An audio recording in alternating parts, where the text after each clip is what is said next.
నకిలీ మద్యం కేసులో విచారణ జెట్ స్పీడ్ తో కొనసాగుతోంది. మరోవైపు నిందితుల కోసం వేట కంటిన్యూ అవుతోంది.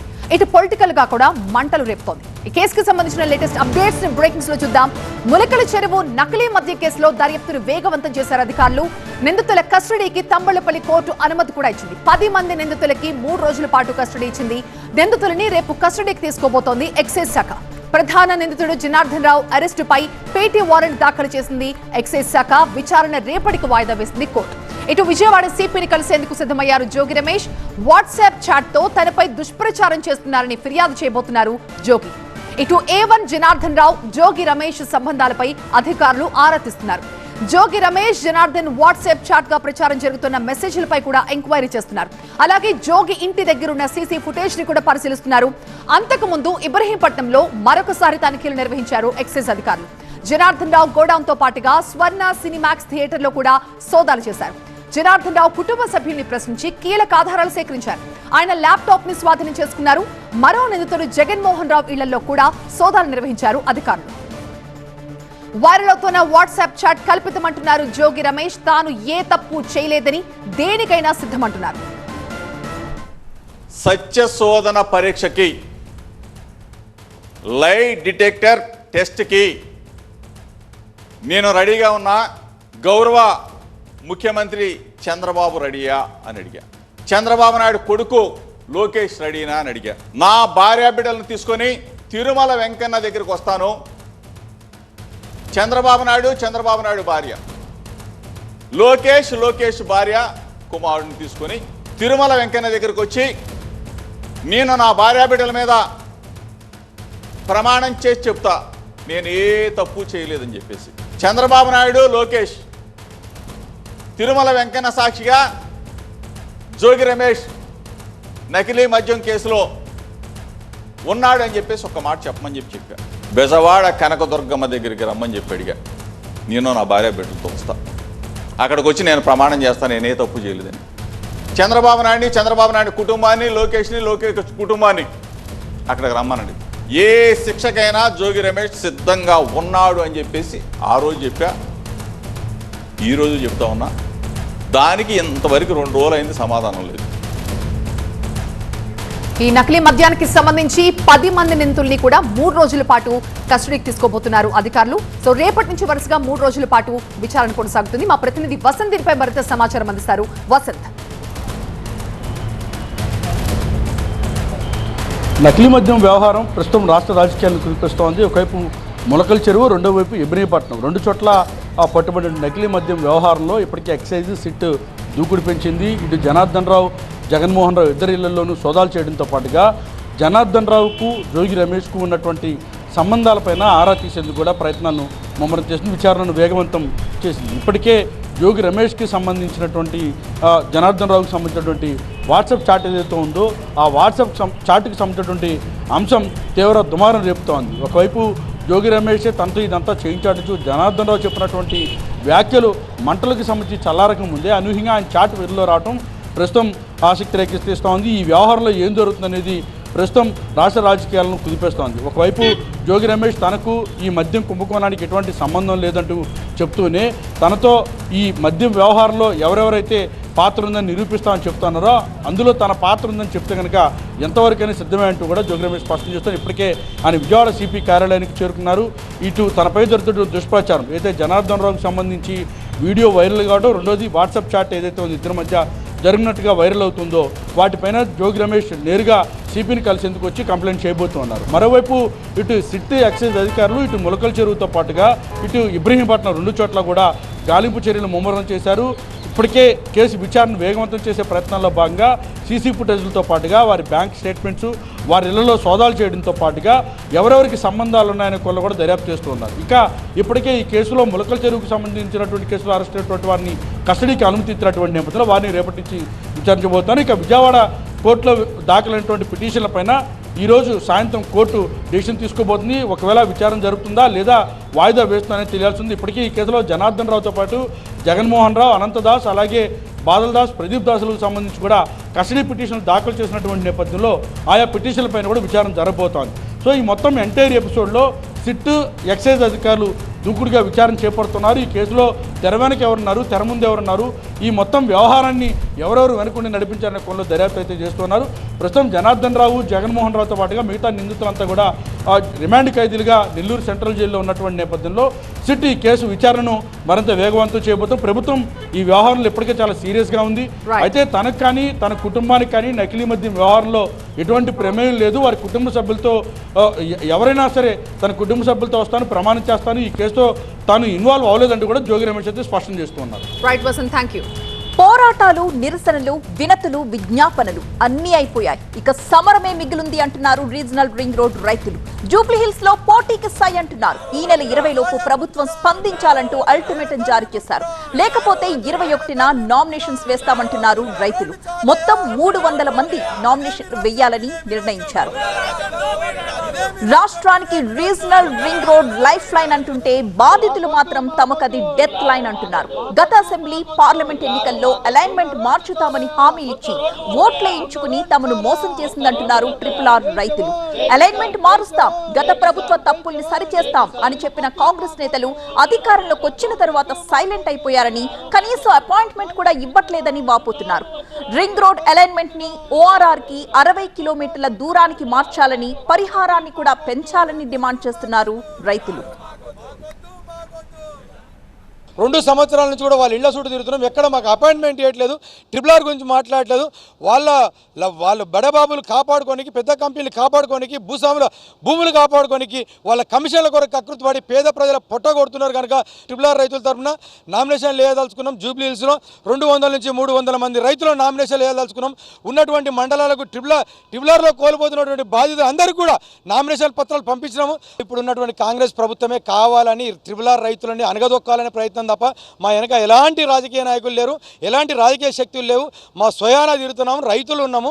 కనుక ప్రతి ఒక్క వేరే రాజకీయ నాయకులకు కూడా చెప్తా ఉన్నాం, ఏ రాజకీయ నాయకులు అయితే RRR బాధితులకు సంఘీభావం తెలపలేదు అనుకో, రేపు వచ్చే స్థానిక ఎలక్షన్లో కానీ ఈ ఎలక్షన్లో కానీ వారి మీద కూడా నామినేషన్ చేస్తూ ఉంటున్నాం. వాళ్ళని కూడా నిలదీస్తూ ఉన్నాం. ప్రతి ఒక్క పార్టీకి గడిపిన అఖిలపక్ష నాయకులు అందరికీ చెప్తున్నాం. రైతుల అభ్యంతరాలపై అలాగే డిమాండ్లకు సంబంధించి ఏ నేతలు కూడా ఎందుకు స్పందించట్లేదు, ఎందుకు అపాయింట్మెంట్ ఇవ్వట్లేదు, అలాగే వారి డెడ్ లైన్స్ సంబంధించిన పూర్తి సమాచారం అందించడానికి మా ప్రతినిధి లక్ష్మీకాంత్ సిద్ధంగా ఉన్నారు. లక్ష్మీకాంత్.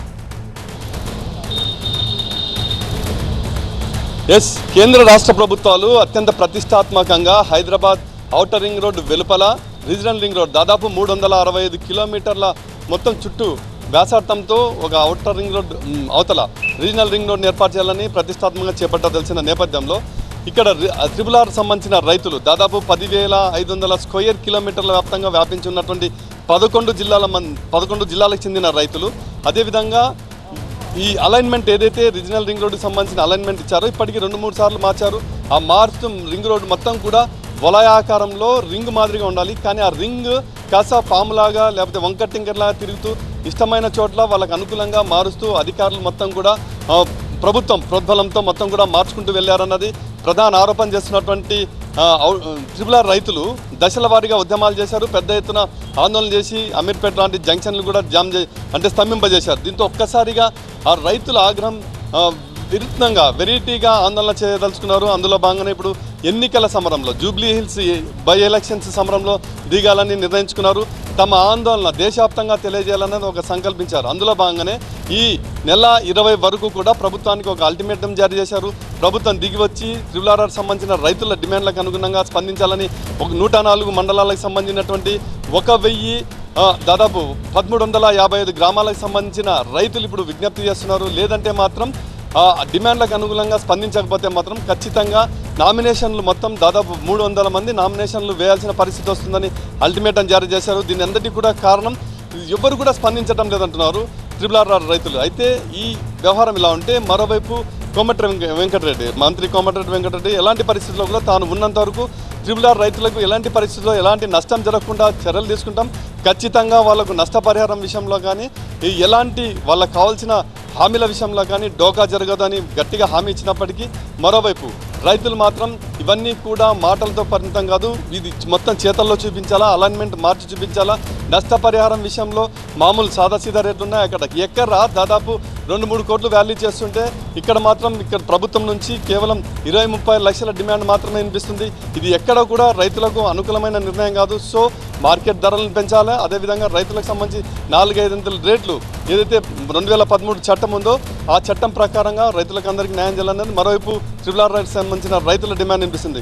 సో మొత్తం మీద ఈ డిమాండ్లు అనుకూలంగా ప్రభుత్వం స్పందించి ముందుకు రావాలంటే ఒక్కటే తమ ముందున్న లక్ష్యం, ఈ జూబ్లీ ఎలక్షన్స్ సంబంధించిన మొత్తం ఈ పోటీ చేసి అక్కడ తమ వినూత్న నిరసన తెలియజేయాలని, దేశవ్యాప్తంగా తెలియాలని, అంటే కేంద్ర రాష్ట్ర ప్రభుత్వాలు సంయుక్తంగా జరుపుతున్నటువంటి ఈ ప్రాజెక్టు విషయంలో సెంట్రల్ లెవెల్లో కూడా తెలియాలన్నది ప్రధాన టార్గెట్గా పెట్టుకున్నారు RRR రైతులు. సో ఫైనల్గా ఈ నెల 20 డెడ్లైన్ ఇచ్చినారు. ఆ డెడ్లైన్ లోపల స్పందించాలి, లేకపోతే ఈ నెల 21న చివరి రోజున నామినేషన్లు దాఖలు చేయడానికి మొత్తం కూడా దాదాపు 300 మంది RRR రైతులు సిద్ధమైనట్లుగా TV9తో అదేవిధంగా మొత్తం కూడా రైతులు గ్యాదర్ అయ్యి స్పష్టం చేసిన పరిస్థితి మనం చూస్తున్నాం. కమింగ్ టు థర్డ్ న్యూస్, ప్రధాని మోదీ రేపు కర్నూలు జిల్లాలో పర్యటించబోతున్నారు. ఉదయం 10:20 ప్రత్యేక విమానంలో కర్నూలు జిల్లాలోని ఓర్వకల్ ఎయిర్పోర్ట్ కి చేరుకుంటారు. ఇక అక్కడి నుంచి హెలికాప్టర్లో శ్రీశైలం చేరుకోనున్నారు. శ్రీశైలం ఆలయంలో మల్లలను దర్శించుకుని ప్రత్యేక పూజల్లో పాల్గొంటారు. శ్రీశైలంలోని శివాజీ స్మారక మందిరాన్ని పరిశీలిస్తారు ప్రధాని. శ్రీశైలం నుంచి మధ్యాహ్నం 2:20 కర్నూలుకి రిటర్న్ అవుతారు. ఇక కర్నూలు జిల్లా నన్నూరు పరిధిలో పలు అభివృద్ధి కార్యక్రమాల్లో పాల్గొంటారు. ఓర్వకల్, కొప్పర్తి ఇండస్ట్రియల్ కారిడార్ సహా 13,000 కోట్ల విలువైన అభివృద్ధి పనులకు సంబంధించిన శంకుస్థాపన, ప్రారంభోత్సవాలు చేస్తారు.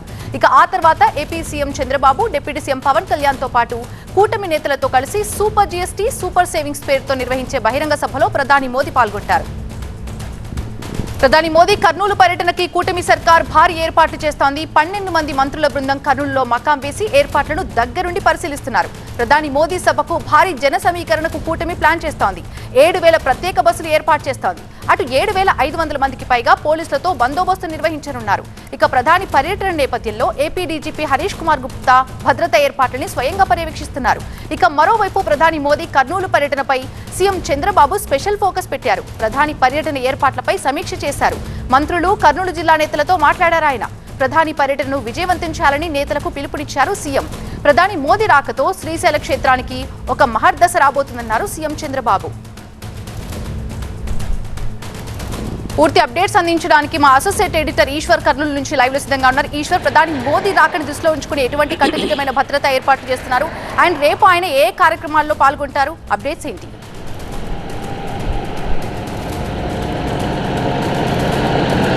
ప్రధానిగా మోడీ 3.0లో ఆంధ్రప్రదేశ్ రాష్ట్రానికి రావడం ఇది మూడోసారి. సాధారణంగా ఒక ప్రధాని రాష్ట్రాలకి ఏడాదిలో 3 సార్లు రావడం అనేది చాలా అరుదైన ఘటన. మొదటిసారిగా జనవరి 8వ తేదీన విశాఖలో గ్రీన్ హైడ్రోజన్ హబ్కు సంబంధించిన అభివృద్ధి కార్యక్రమాలకు భారీ ఎత్తున లాంచ్ చేయడానికి ఆయన వచ్చారు. దాదాపు 2 లక్షల కోట్ల ప్రాజెక్ట్ని ఆ రోజు ఆయన లాంచ్ చేశారు. ఆ తర్వాత అమరావతి రీలాంచ్ కోసం మే 2, 2025 ఒకసారి మళ్ళీ రాష్ట్రానికి వచ్చారు. ఆ రోజు కూడా పెద్ద ఎత్తున అభివృద్ధి కార్యక్రమాలను ప్రారంభించారు. మళ్ళీ తిరిగి రేపు కర్నూలులో ఆయన పర్యటించబోతున్నారు. కర్నూలులో కూడా దాదాపుగా 13,000 కోట్ల రూపాయల దేశంలోని వివిధ జాతీయ ప్రాజెక్టులను జాతికి అంకితం చేయబోతున్న నేపథ్యం కనిపిస్తుంది. అయితే ఈ పర్యటనలో చాలా కీలకమైన అంశాలు ఉన్నాయి. రాయలసీమనే ఈ పర్యటనకి మోడీ ఎంచుకోవడం వెనుక కూడా చాలా ఆసక్తికరమైన ఘటనలు ఉన్నాయి. ఉదాహరణకి ప్రస్తుతం శ్రీశైలం దేవస్థానానికి ట్రస్ట్ బోర్డు చైర్మన్గా భారతీయ జనతా పార్టీకి సంబంధించిన పోతుగుంట రమేష్ అనే నేతను నియమించారు. సో ఆయన నియమించిన తర్వాత మొదటిసారిగా నేరుగా భారతీయ జనతా పార్టీ ఇట్లాంటి ట్రస్ట్ బోర్డు చైర్మన్గా శ్రీశైలం తీసుకోవడం బహుశా ఇదే మొదటిసారి. ఎందుకంటే కూటమిలో ఉంది కాబట్టి అవకాశం లభించింది. సో బీజేపీ నేత చైర్మన్గా ఉన్న సమయంలో నేరుగా మోడీనే అక్కడ సందర్శించడం ద్వారా ఒక పెద్ద ఎత్తున ఆ ప్రాంతంలో పార్టీకి సంబంధించి కూడా పెద్ద ఎత్తున డిస్కషన్ అవకాశం ఉంది. పార్టీ అభివృద్ధి చెందే అవకాశం కూడా ఉన్న నేపథ్యం కూడా కనిపిస్తున్నట్టుగా చెప్పుకోవాల్సిన నేపథ్యం. అదే సమయంలో జ్యోతిర్లింగ క్షేత్రం, శక్తిపీఠమైన శ్రీశైలాన్ని మోడీ ఒకసారి సందర్శించడం ద్వారా, ఎందుకంటే ప్రధాని హోదాలో ఇప్పటి వరకు ఎవరు శ్రీశైలాన్ని సందర్శించిన పరిస్థితి లేదు. గతంలో దేవగౌడ లాంటి వాళ్ళు వచ్చినప్పటికీ కూడా ప్రధానిగా కాని సమయంలో ముఖ్యమంత్రిగా ఆయన వచ్చినట్టున్నారు. సో నేరుగా ఒక ప్రధానమంత్రి నేరుగా శ్రీశైలం దేవాలయానికి రావడం అన్నది కూడా చాలా పెద్ద విశేషంగా చెప్పుకోవాల్సిన అవసరం ఉంది. అదే సమయంలో ఆంధ్రప్రదేశ్ రాష్ట్ర ప్రభుత్వం కూడా శ్రీశైలానికి ఒక మాస్టర్ ప్లాన్ రూపొందించి పెద్ద ఎత్తున దాన్ని తిరుమల తిరుపతి తరహాలో ఆ తర్వాత స్థానంలో దాన్ని అభివృద్ధి చేయాలి. ఎందుకంటే జ్యోతిర్లింగ క్షేత్రం శక్తిపీఠం దానికి విశేషమైన చారిత్రక నేపథ్యం ఉంది కాబట్టి ఆ క్షేత్ర ప్రాధాన్యత ఉంది కాబట్టి దాన్ని చేయడం ఒకటి. అదే సమయంలో ఛత్రపతి శివాజీకి సంబంధించి కూడా చాలా ఆసక్తికరమైన పరిణామం. చాలామందికి ఈ విషయం తెలియదు. ఛత్రపతి శివాజీ కర్నూల్లో వాళ్ళకి సంబంధించి ఈ శ్రీశైలం టెంపుల్కి శివాజీకి సంబంధం ఏంటి అన్న చాలామందికి ఆ లింక్ కూడా తెలియదు. కానీ మరాఠా యోధుడు, హిందూ ధర్మ పరిరక్షకుడిగా అప్పట్లో శివాజీ ఆ శ్రీశైలం దేవాలయాన్ని సందర్శించిన సందర్భంలో భ్రమరాంబికాదేవి ఆయన కత్తిని స్పృశించి ఆయనకు విజయాన్ని అందించాలని చెప్పి ఆశీర్వదించినట్టుగా చారిత్రక పురాణాలు ఉన్నాయి. సో ఈ నేపథ్యంలో అక్కడ ఒకసారి మళ్ళీ శివాజీ శక్తి కేంద్రానికి వెళ్ళడం ద్వారా అక్కడ ఉన్న బీజేపీ శ్రేణులు కావచ్చు, లేకపోతే హిందూ దీనికి సంబంధించి కూడా ఒకసారి మళ్ళీ ఎలివేట్ చేసే అవకాశం ఉంది. సో వీటితో పాటు రాయలసీమలో మరొకసారి మోడీ పర్యటించడం ద్వారా, ఎందుకంటే ఇటీవల కాలంలో రాయలసీమ జిల్లాపైన కూటమి ప్రభుత్వం దృష్టి పెట్టింది. గతంలో కడపలో టీడీపీ మహానాడు భారీ ఎత్తున నిర్వహిస్తే, మరో సందర్భంలో ఇటీవల కాలంలో అనంతపురంలో సూపర్ హిట్ సూపర్ సిక్స్ పేరుతో భారీ కార్యక్రమాన్ని నిర్వహించింది. రెండింటి మధ్యలో ఉన్న కర్నూలులో ఎలాంటి ప్రోగ్రాం నిర్వహించాలనే ఒక ఆలోచన నేపథ్యంలో అక్కడికి నేరుగా స్వయంగా ప్రధాని మోడీని వస్తుండడంతో రాయలసీమలో పెద్ద ఎత్తున కూటమి శ్రేణులు అలర్ట్ అయ్యాయి. పెద్ద ఎత్తున కూటమి శ్రేణులు ఉత్సాహంగా ముందుకు వస్తున్న నేపథ్యం కనిపిస్తోంది. రాయలసీమలో సాధారణంగా వెనకబడిన ప్రాంతం, ఉపాధి అవకాశాలు తక్కువ ఉంటాయి, అదే సమయంలో పరిశ్రమలు కూడా తక్కువ ఉంటాయి. అలాంటి ప్రాంతంలో మోడీ ప్రధానిగా సందర్శిస్తే ఖచ్చితంగా ఆ ప్రాంతానికి మేలు కలిగే అవకాశం ఉంటుంది. ప్రస్తుతం ప్రకటించబోతున్న 13,000 కోట్ల రూపాయలతో పాటు మరిన్ని రాయలసీమకు దృష్టిలో ఉంచుకొని ఇంకేదైనా అదనంగా ప్రకటించే అవకాశం కూడా ఉంటుందేమో. అదే సమయంలో శ్రీశైలం దేవస్థానానికి సంబంధించి కేంద్ర నిధులు ఇంకా ఇచ్చే అవకాశం ఉంటుందేమో అన్న పెద్ద ఎత్తున చర్చ, ఒక పాజిటివ్ సంకేతాలు అయితే భారీ ఎత్తున కనిపిస్తున్నాయి. ఇప్పటికే దాదాపుగా ఏర్పాట్లన్నీ పూర్తయి రాష్ట్ర ప్రభుత్వం మొత్తం అక్కడే ఉండి ప్రస్తుతానికి కొద్దిసేపటి క్రితమే లోకేష్ కూడా మరి కాసేపట్లో కర్నూలు చేరుకోబోతున్నారు. స్వయంగా ఆయన కూడా ఏర్పాట్లు సందర్శించబోతున్నారు. నిన్ననే గూగుల్తో ఎంఓయూ నేపథ్యంలో మరొకసారి అదే సమయంలో రాష్ట్రానికి ప్రధాని వస్తున్న నేపథ్యంలో ఆ థ్యాంక్స్ గివింగ్ పెద్ద ఎత్తున ఇవ్వాలి, భారీ ఎత్తున కృతజ్ఞతలు చెప్పే కార్యక్రమాన్ని కూడా చేపట్టాలన్న దృష్టితో రాష్ట్ర ప్రభుత్వం ముందుకు వెళ్తున్న నేపథ్యం కనిపిస్తుంది. ఫోర్త్ ఎక్స్క్లూజివ్ వార్త చూద్దాం. మావోయిస్టుగా ఎంతో మందిని చంపిన మల్లోజులకి తన దాకా వస్తే గానీ ప్రాణం మీద తీపి తెలిసిందా? ఆపరేషన్ కగార్తో మల్లోజులకు ప్రాణ భయం పట్టుకుందా? ఎలా అయినా చంపేస్తారు, లొంగిపోయి రివార్డు తీసుకుని హ్యాపీగా బతికేద్దాం అనుకున్నారా? లేక లొంగుబాటు వెనుక ఏదైనా కోవర్ట్ ఆపరేషన్ ఉందా? ఇప్పుడు ఇవే ప్రశ్నలు వస్తున్నాయి. మావోయిస్టు పార్టీకి బిగ్ షాక్ ఇస్తూ మహారాష్ట్ర సీఎం ఫడ్నవీస్ సమక్షంలో జనజీవన స్రవంతిలో కలిసిన ఆయనపై రకరకాల వాదనలు వినిపిస్తున్నాయి. మహారాష్ట్రలో మావోయిస్టుల బెల్ట్ గా ఉన్న గడ్చిరోలిలోనే బహిరంగ కార్యక్రమాన్ని నిర్వహించారు సీఎం ఫడ్నవీస్. మల్లోజుల వేణుగోపాలరావుతో పాటుగా 60 మంది మావోయిస్టులు తమ ఆయుధాలని సీఎంకి అప్పగించి లొంగిపోయారు. తక్షణమే అందరికీ 2 లక్షల రూపాయల చెక్లను సీఎం ఫడ్నవీస్ అందించారు. అలానే మల్లోజుల లొంగిపోవడంతో ఆయనపై ఉన్న 6 కోట్ల రూపాయల రివార్డ్ ని కూడా మల్లోజులకి అందించనుంది మహారాష్ట్ర ప్రభుత్వం. మావోయిస్టు పార్టీని వీడుతున్నట్టు కొన్నాళ్ల కిందటే లీక్ ఇచ్చారు మల్లోజుల. పార్టీ లక్ష్యం గతి తప్పిందంటూ కూడా కామెంట్ చేశారు. పోలిట్ బ్యూరో మెంబర్ గా సుదీర్ఘకాలం పాటు మావోయిస్టు పార్టీలో కీలక పాత్ర పోషించిన మల్లోజుల అనవసర త్యాగాలు ఇక వద్దు అంటూ ఆ 22 పేజీల లేఖలో పేర్కొన్నారు. ఇప్పుడు సీఎం ఫడ్నవీస్ సమక్షంలో లొంగిపోయారు. పూర్తి వివరాలు అందించడానికి మా ప్రతినిధి నరేష్ సిద్ధంగా ఉన్నారు. నరేష్, మల్లోజుల లొంగిపోవడంపై పోలీసులు ఏమంటున్నారు? వేరే ఇతర కారణాలు ఏమైనా ఉన్నాయా లొంగిపోవడానికి? మావోయిస్ట్ పార్టీకి గట్టి ఎదురుదెబ్బ తగిలింది. మల్లోజుల వేణుగోపాలరావు సరెండర్ అవడంతో మావోయిస్టు పార్టీ కోలుకోలేని దెబ్బ తగిలిన పరిస్థితి కనిపిస్తుంది.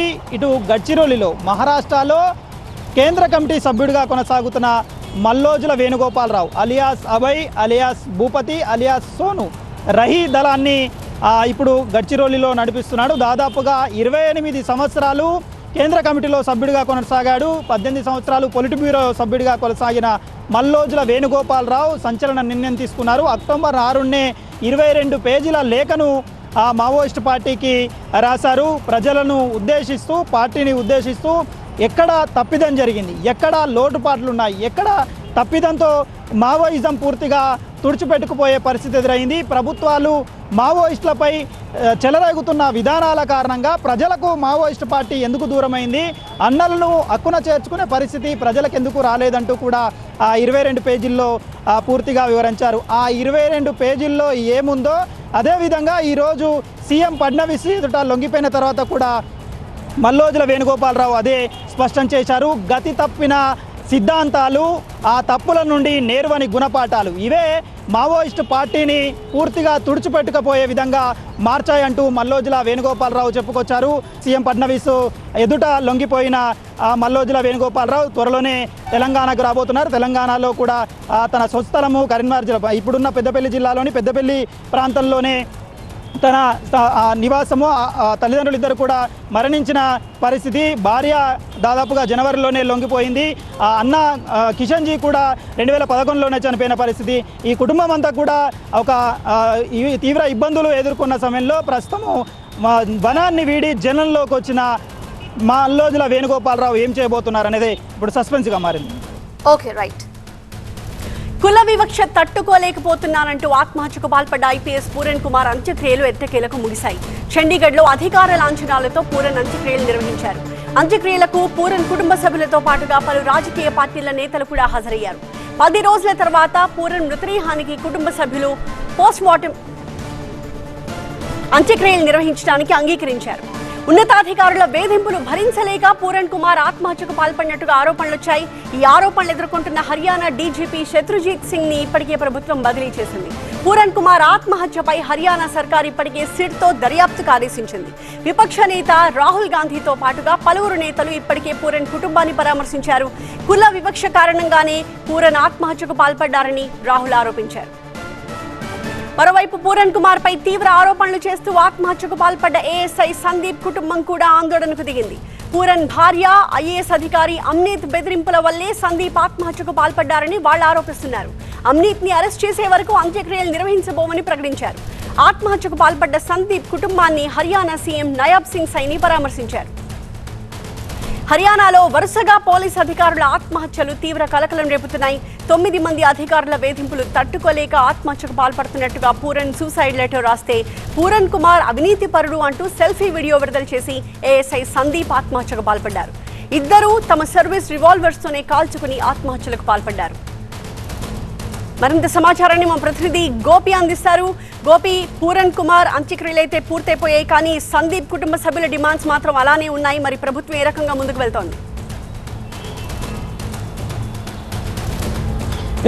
ఐపీఎస్ అధికారి పూరన్ కుమార్ అంత్యక్రియలు పూర్తయ్యాయి. మరోపక్క ఏఎస్ఐ సందీప్ కుమార్కి సంబంధించిన పోస్ట్ మార్టం నిర్వహించేందుకు ఇప్పుడు సందీప్ కుమార్ కుటుంబ సభ్యులు నిరాకరిస్తున్నారు. ఏ విధంగా అయితే వారం రోజులుగా పూరన్ కుమార్కి న్యాయం చేయాలంటూ అప్పటి వరకు తమకు అష్యూరెన్స్ వచ్చేంత వరకు పోస్ట్ మార్టం నిర్వహించేందుకు అమ్నీత్ పూరన్ కుమార్ భార్య పోస్ట్ మార్టంకి సంబంధించిన ప్రక్రియకు సంతకం చేయలేదు. ఇప్పుడు అదే తరహాలో ఏఎస్ఐ సందీప్ కుమార్ భార్య కూడా ఇటు అమ్నీత్ని ఐఏఎస్ ఆఫీసర్ పూరన్ కుమార్ భార్య ఆవిడ చేసిన ఆరోపణల వల్లే సందీప్ కుమార్ సూసైడ్ చేసుకున్నారు అంటూ ఆవిడపైన చర్యలు తీసుకోవాలి, అరెస్ట్ చేయాలన్న డిమాండ్తో ఇప్పుడు ఏఎస్ఐ సందీప్ కుమార్ భార్య కుటుంబీకులు పోస్ట్ మార్టంకి నిరాకరిస్తున్నారు. అయితే మధ్యాహ్నం నయాబ్ సింగ్ సైని హర్యానా ముఖ్యమంత్రి ఈ సందీప్ కుమార్ కుటుంబాన్ని పరామర్శించడం జరిగింది.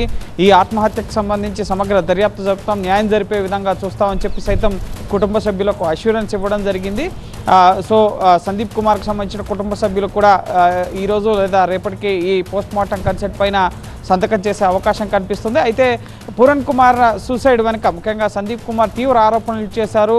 గ్యాంగ్స్టర్స్తో సంబంధాలు, అవినీతికి పాల్పడడం, అలాగే ఎవరైతే పూరన్ కుమార్కి సంబంధించిన పర్సనల్ సెక్యూరిటీ ఆఫీసర్ ఉన్నారో అతన్ని సందీప్ కుమార్ అరెస్ట్ చేయడం జరిగింది. సో అతన్ని అరెస్ట్ ద్వారా, అతని వాంగ్మూలం ద్వారా కొన్ని కీలక విషయాలు బయటకు వస్తాయన్న కోణంలోనే సుశీల్ కుమార్ ముఖ్యంగా పూరన్ కుమార్ కలిసి ఇటు చండీగఢ్ వెళ్తున్న సమయంలో సుశీల్ కుమార్ యొక్క గన్ ఇటు ఈ పూరన్ కుమార్ వద్దే ఉండిపోయింది ఆయన కారులోనే. సో ఆ గన్తోనే పూరన్ కుమార్ కాల్చుకొని ఆత్మహత్యకు పాల్పడ్డారు. అలాగే ఆయన ఇటీవలే బదిలీ కూడా చేయడం జరిగింది. ఒక పోలీస్ ట్రైనింగ్ కాలేజీకి ఆయన ఐజీ ర్యాంక్ ఉన్న అధికారిని బదిలీ చేసి అతనిపై అవినీతిపై ఇంటర్నల్గా దర్యాప్తు జరుపుతుండడం, అలాగే ఈ పర్సనల్ సెక్యూరిటీ ఆఫీసర్ని అరెస్ట్ చేసిన సందీప్ కుమార్కి సంబంధించిన విషయం పైన ఇటు డీజీపీ, ఇతర ఎస్పీ, రోహతక్ ఎస్పీ వీళ్ళందరితో మాట్లాడడానికి ప్రయత్నించిన సమయంలోనే వాళ్ళెవరూ కూడా ఇటు పూరన్ కుమార్కి సహకారం అందించకపోవడంతో తన విషయాలు బయటకు వస్తాయన్న కోణంలో కూడా పూరన్ కుమార్ ఆత్మహత్య చేసుకుంటారు అన్న ఒక చర్చ అయితే జరుగుతుంది. సో వరుస ఆత్మహత్యలు ఈ 2 కేసులకు సంబంధించి కూడా పూరణ్ కుమార్ అవినీతి పైన సందీప్ కుమార్ ఎంక్వైరీ చేస్తున్నప్పుడు పూరణ్ కుమార్ ఆత్మహత్య చేసుకుంటే సందీప్ కుమార్ ఎందుకు ఆత్మహత్య చేసుకున్నాడు, అతనికి ఏం నష్టం జరిగిందన్న అంశాలకు సంబంధించి కూడా ఇప్పుడు హర్యానా పోలీసులు ఎంక్వైరీ చేస్తున్నారు. సో ఈ ఎంక్వైరీలోనే సమగ్ర విషయాలు, ఈ 2 పోలీసుల ఆత్మహత్యలకు సంబంధించిన విషయాలన్నీ కూడా ఎంక్వైరీలోనే వెలుగులోకి వచ్చే అవకాశం ఉంటుంది. Right, thank you Gopi.